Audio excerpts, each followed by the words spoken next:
तुझे भरोसा नहीं ना, तो फिर जा अपने कमरे में जाकर देख। तेरे पलंग के नीचे तुझे तेरी माँ की हड्डियाँ मिलेंगी। प्रभात दौड़कर अपने कमरे में जाता है और अपने पलंग के नीचे देखता है। वहाँ पर सचमुच एक कंकाल पड़ा हुआ था और उसके शरीर पर जो कपड़े थे वो प्रभात की माँ के थे।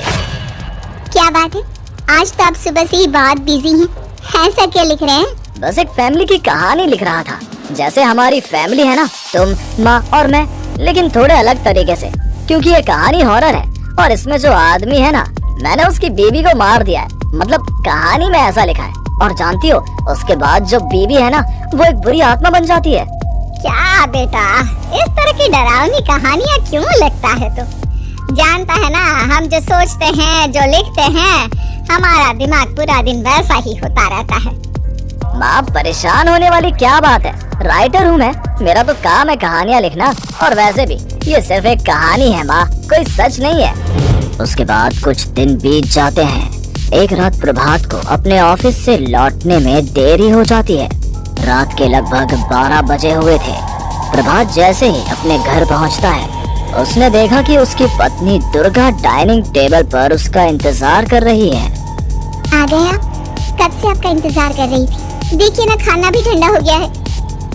अरे दुर्गा, आज तुमने अपने इतने लंबे लंबे बालों को खोलकर क्यों रखा है? तुम तो हमेशा अपने बाल बांध कर रखती हो। वो क्या है ना प्रभात, जब इंसान अपनी जिंदगी से मुक्त हो जाता है ना, तो उसे दूसरे सारे बंधन खोल देने चाहिए। इसलिए मैंने अपने बालों के बंधन भी खोल दिए। ये तुम किस तरह की बातें कर रही हो? तुम ठीक तो हो? मैं बिल्कुल ठीक हूँ प्रभात। अच्छा चलो खाना खाओ। वो क्या है ना दुर्गा, मुझे भूख नहीं है, ऑफिस में कुछ खा लिया था। कोई बात नहीं, मैं तुम्हारे लिए एप्पल काट देती हूँ, एप्पल खा लो। नहीं दुर्गा, मुझे नहीं खाना है, मेरा मन नहीं है यार। तभी अचानक से दुर्गा अपने हाथ में एक बड़ा सा चाकू लेकर प्रभात पर हमला कर देती है।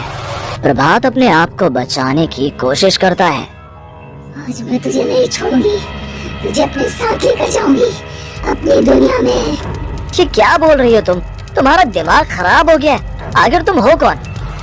दुर्गा अपनी गर्दन टेढ़ी करते हुए बोलती है। मैं दुर्गा हूँ, तुम्हारी पत्नी। ध्यान से देखो मेरी आंखों में। प्रभात बुरी तरह से डर जाता है और घबराहट में वो चाकू अपनी पत्नी के पेट में मार देता है। उसकी पत्नी की वहीं के वहीं मौत हो जाती है और उसकी चीख की आवाज सुनकर उर्मिला दौड़ते हुए बाहर आती है। ये तुमने क्या किया प्रभा? तुमने अपनी पत्नी का खून कर दिया। लेकिन तू तो उसे बहुत प्यार करता था बेटा। तूने बहू को क्यों मार डाला? माँ, ये आपकी बहू नहीं थी, इसके अंदर कोई बुरी आत्मा घुसाई थी। मैं नहीं जानता ये सब कैसे हो गया, लेकिन वो मुझ पर हमला कर रही थी, मुझे मारने की कोशिश कर रही थी। माँ, मैंने कुछ नहीं किया। ये तूने क्या कर दिया बेटा? दुर्गा ने मुझे कहा था कि वो तेरी कहानी को उस कैरेक्टर की तरह एक्टिंग करके तुझे डराने की कोशिश करेगी। अरे वो तो तेरे साथ मजाक कर रही थी। हे भगवान, ये क्या हो गया? इसका मतलब दुर्गा। लेकिन माँ, मैंने जो कहानी लिखी थी उसमें भी ऐसा ही हुआ था। उस औरत ने अपने पति के साथ मजाक किया और गलती से उसके पति ने उसके पेट में चाकू मार दिया। मेरी कहानी सच कैसे हो सकती है? माँ, मुझे बहुत डर लग रहा है। अब ये सोच, दुर्गा की लाश का क्या करें हम? अगर गलती से भी ये बात बाहर फैल गई ना, तो तुझे पूरी जिंदगी जेल की सलाखों के पीछे रहना पड़ेगा। एक काम करते हैं माँ, हम घर के पीछे वाले बगीचे में उसकी लाश को दबा देते हैं। अगर कोई पूछेगा तो कह देंगे कि उर्मिला अपने मायके गई और फिर एक दिन हम भी अचानक यहाँ से कहीं दूर चले जाएंगे। कोई नहीं आएगा हमें पूछने, कोई नहीं आएगा माँ, बाद में जो होगा हम देख लेंगे। प्रभात अपनी माँ उर्मिला की मदद से दुर्गा की लाश को अपने घर के बगीचे में गाड़ देता है। कुछ दिन तो ऐसे ही बीत जाते हैं, लेकिन एक दिन अचानक रसोई से आ रही कुछ आवाजें सुनकर प्रभात की नींद खुलती है। प्रभात ने देखा कि वहाँ पर एक लंबे बालों वाली औरत दूसरी तरफ चेहरा करके खड़ी हुई थी। कौन है? कौन है वहाँ पर? अरे कौन हो तुम? मैं दुर्गा हूँ प्रभात। क्या हुआ? मुझसे इस तरह के सवाल क्यों कर रहे हो तुम? तुम दुर्गा नहीं हो सकती।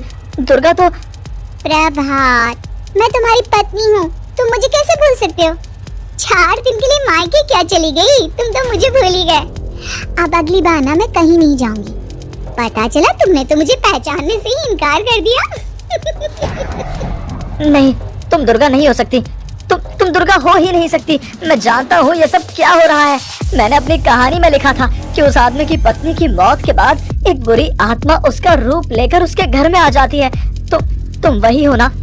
और अचानक से खूबसूरत दुर्गा का चेहरा काला पड़ जाता है। उसकी आंखें लाल हो जाती हैं और पूरे शरीर पर बाल, लंबे नुकीले नाखून, उसके दोनों पैर उल्टे हो जाते हैं और बेहद डरावनी आवाज में वो चिल्ला कर कहती है, बुरी आत्मा, मेरा खून करके मुझे अपने ही घर में गाड़ कर तू मुझे बुरी आत्मा कह रहा है? मैं तुझे छोड़ूंगी नहीं। और अचानक से प्रभात के घर में बेहद डरावनी आवाजें गूंजने लगती हैं। घर में चारों तरफ बहुत सारी बुरी आत्माएं नजर आने लगती हैं। प्रभात घबरा कर अपनी माँ को आवाज देता है, माँ कहाँ है आप? जल्दी आइए माँ, देखिए ना ये सब क्या हो रहा है। प्रभात ने देखा कि अचानक से उसकी माँ कमरे से दौड़ कर आती है। क्या हुआ प्रभात? और ये लोग कौन हैं? इन सबके गर्दन टेढ़ी क्यों? इनके बाल खुले हुए। प्रभात, ये सब लोग तो मुझे मरे हुए नजर आ रहे हैं। हाँ माँ, ये सब लोग मरे हुए ही हैं और ये ठीक वैसा ही हो रहा है जैसा मेरी कहानी में हुआ था। लेकिन मेरी कहानी के हिसाब से तो आप भी।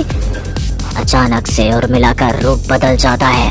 वो भी एक डरावने साए की तरह बन जाती है और बेहद डरावनी आवाज में चिल्ला चिल्ला कर कहती है, मर गई तेरी माँ।